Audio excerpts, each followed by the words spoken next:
El tema para hoy es el fin del diluvio y vamos a abarcar el capítulo 8 del libro de Génesis, al menos abarcarlo en el sentido de tratar de hacer los comentarios que nos permitan extraer las mejores lecciones de este texto.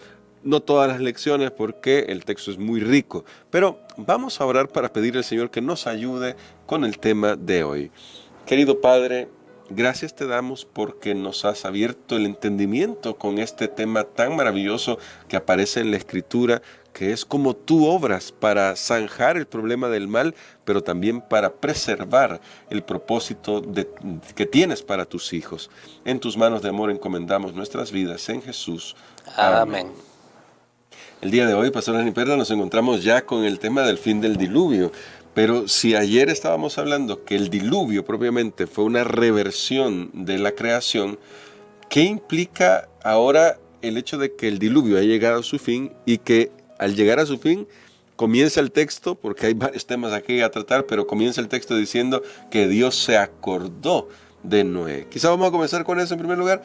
¿Qué significa Dios se acordó de Noé y qué implicaciones tiene eso para nosotros? Muy bien, yo creo que es un texto muy valioso y me gustaría, hermano Gerson, que lo leyéramos porque hay una razón fundamental para hacerlo. Génesis capítulo número 8 y el versículo número 1. Bueno, dice así: entonces se acordó Dios de Noé y de todos los animales y todas las bestias que estaban con él en el arca, e hizo pasar Dios un viento sobre la tierra y disminuyeron las aguas. Muy bien. Saben que según la estructura literaria de los que han estudiado, habíamos mencionado anteriormente, ¿verdad? Tenemos personas que han estudiado el texto bíblico a profundidad, y en la estructura literaria de este relato del diluvio, el centro del relato es este versículo, el Génesis 8.1, wow, donde dice: se acordó Dios de Noé. Se acordó Dios. Es el centro del relato del diluvio, desde donde vemos, donde inicia, allá en el capítulo 6, cuando toda la tierra se ha corrompido. El centro es, y pasa luego todo lo que Dios da el orden de construir el arca, etc. Luego se acordó Dios de Noé, es el centro, y termina al final cuando Noé sale del arca y hay sacrificios y algunas otras cosas, algunas órdenes de Dios, promesas de Dios para ellos. Pero el centro es esto: se acordó Dios. Entonces, eso a mí me está diciendo que el personaje central de la historia es Dios. Amén. No es Noé.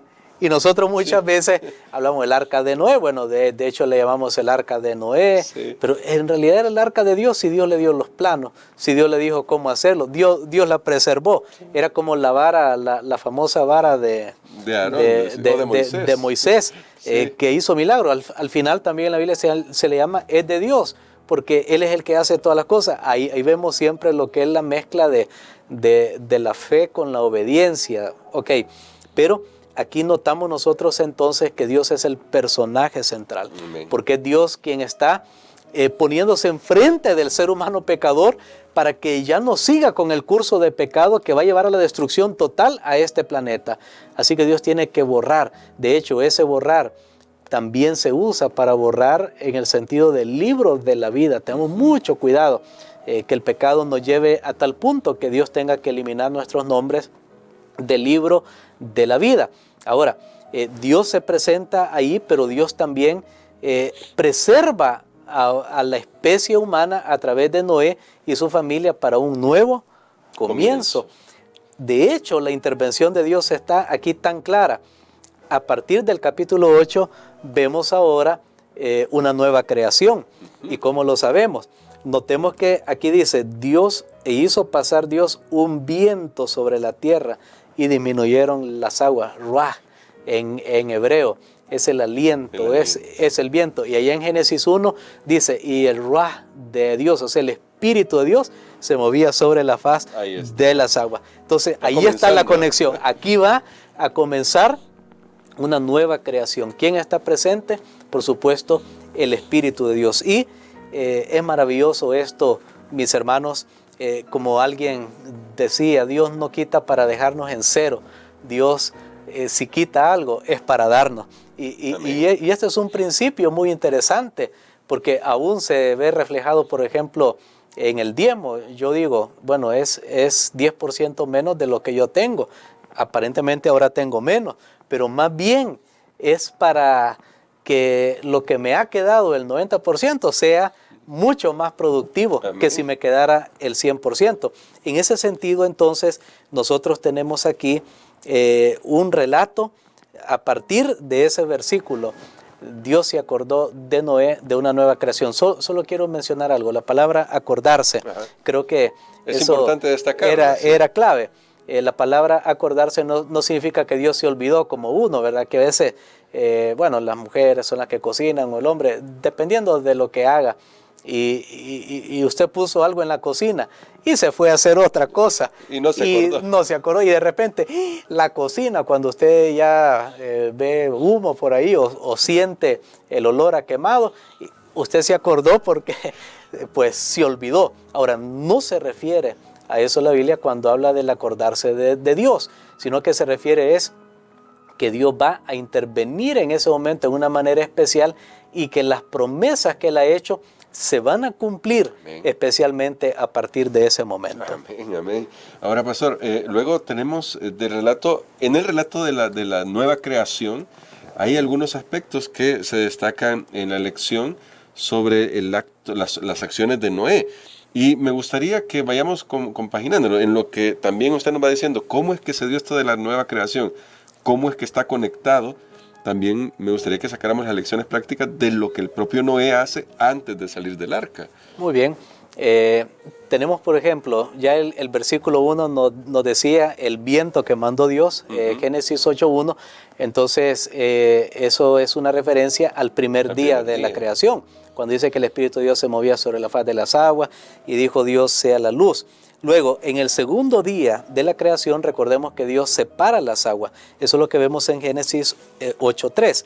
Vamos a ver, porque ya la creación la hemos estudiado, claro. Entonces tal vez solo la comparación. Vemos la contraparte en el caso de después de que ya había cesado la gran tormenta. Y dice acá, las aguas decrecían gradualmente sobre la tierra y se retiraron las aguas al cabo de 150 Muy días. Muy bien, entonces estamos en el segundo día. Ahora, el tercer día, recordemos que es donde aparecen los frutos de la tierra, el versículo 4, Génesis 8.4. Que dice aquí, reposó el arca en el mes séptimo a los 16 días del mes sobre los montes de Ararat. Muy bien, ahí tenemos, ahí aparece la luz, si pudo... Bueno, aquí estamos en el tercer día. Sí, si pudo reposar sobre el monte porque está en la tierra. Y lo que dice también el versículo 5. Las aguas fueron decreciendo hasta el mes décimo, cuando el primer día del mes se descubrieron las cimas de los montes. Ahí tenemos la tierra seca, solo que recordemos, ahí en el capítulo 1, la tierra produce plantas. Ahora la tierra pues está obviamente sin planta.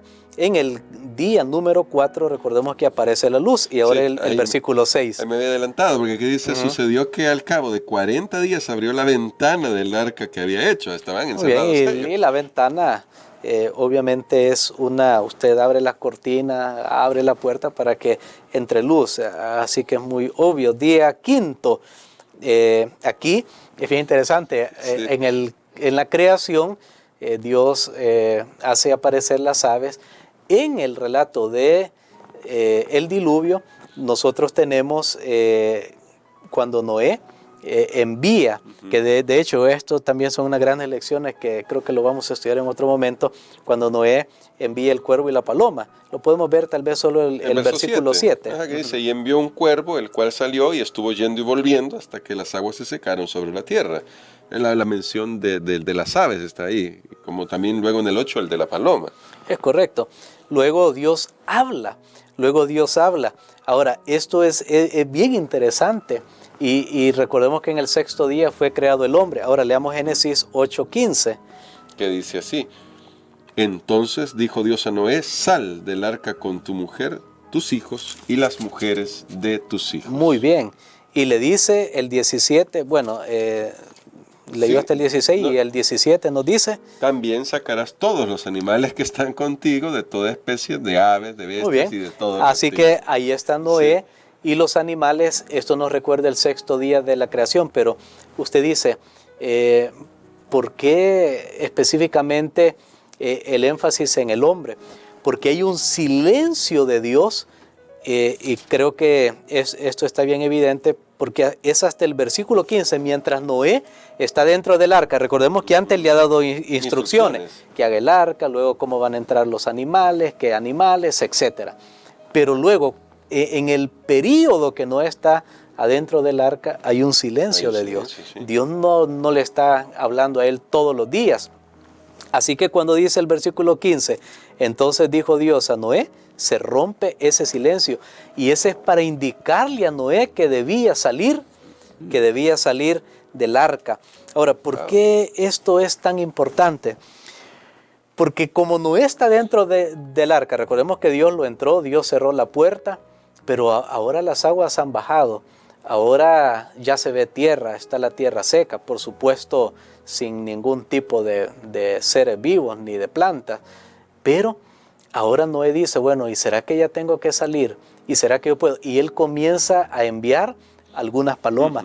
Aquí nosotros, sí, para ver si había tierra seca, aquí nosotros vemos algo. Cuando Dios nos da una instrucción, cuando Dios nos dice que hagamos algo, hay que obedecer.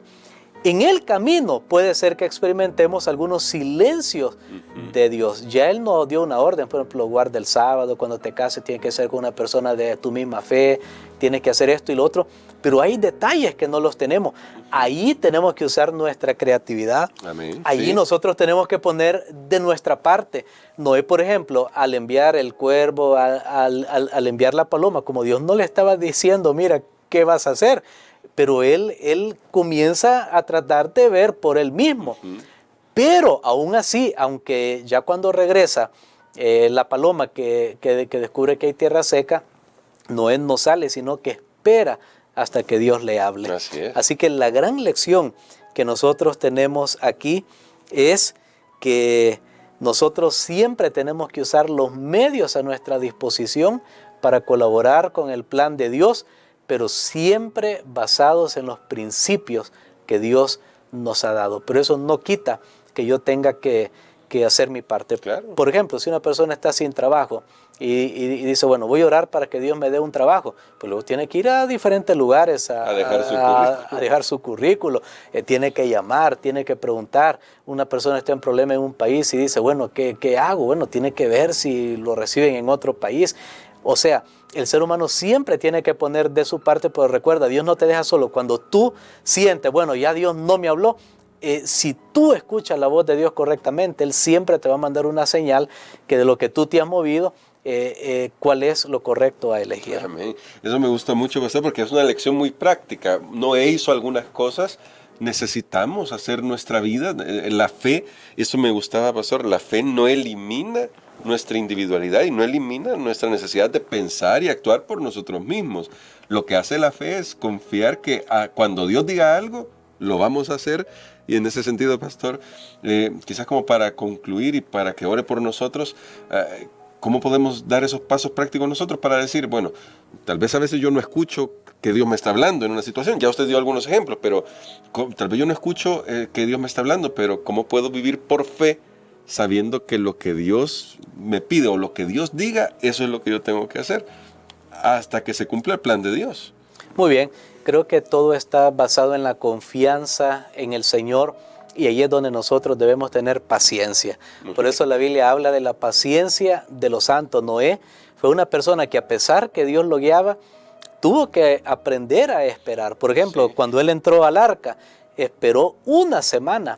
Su fe fue probada severamente, porque no era que entró al arca, se cerró la puerta y ya comienza a llover. No, y esa semana tristemente los antediluvianos usaron para burlarse, para mofarse, para hacer alrededor del arca orgías, cosas, para despreciar el mensaje que él había dado. Pero él adentro orando, bueno Señor, tu palabra se va a cumplir porque se va a cumplir. Y entonces llega ese día. Para salir, igual. Noé tiene que aprender a ser paciente. Hermanos, la fe, la confianza en Dios llevan a la acción, pero también nos ayudan a tener paciencia, hasta estar seguros de que es Dios que está hablando. Si usted tiene que tomar una decisión muy importante en su vida, no actúe precipitadamente, tenga paciencia. Puede ser que eso signifique tal vez una extensión de la dificultad que está pasando, pero recuerde que al final siempre Dios le va a decir qué debes hacer. Amén. Oirás una voz, dice la Biblia, que te diga, este es el camino, andad por él, no te apartes ni a la derecha ni a la izquierda. Vamos a orar. Padre que estás en los cielos, te damos gracias, Señor, por estas lecciones de esta historia, donde reconocemos que tú eres el personaje central en esta historia. Tú eres el Dios de las maravillas, tú eres el Dios que no se da por vencido con su creación, y tú eres el Dios que siempre está viendo, Señor, cómo darnos una nueva oportunidad. Ayúdanos a creer en ti, a confiar, a esperar, también a usar nuestra creatividad y los dones que nos has dado, pero siempre dirigidos por ti. Todo esto lo pedimos en el nombre de Jesús. Amén.